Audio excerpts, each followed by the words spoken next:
আমি কোন মুখে তাকে বলবো যে আই লাভ ইউ, কারণ আমি আই লাভ ইউ করার আগে তো সে আমার বলবো আই হেট ইউ। আর যেই মেয়ে মোটা মানুষকে পছন্দ করে ডেফিনেটলি ওই মেয়ে আসলে ওই মোটা জিনিসটা দেখে না, মনটা দেখে পছন্দ করে।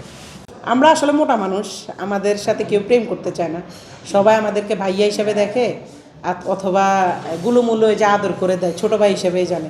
কেউ আসলে আমাদের সাথে প্রেম ভালোবাসা করতে চায় না।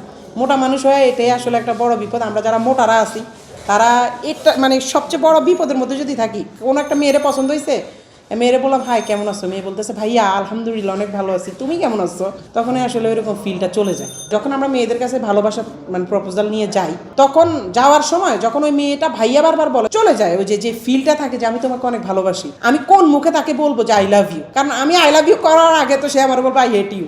কারণ আমি মোটা মানুষ, দিন শেষে তো আমি মোটা মানুষ, মোটা মানুষটা কোনো মেয়েরা আসলে পছন্দ করে না। আর যেই মেয়ে মোটা মানুষটা পছন্দ করে ডেফিনেটলি ওই মেয়ে আসলে ওই মোটা জিনিসটা দেখে না, মনটা দেখে পছন্দ করে।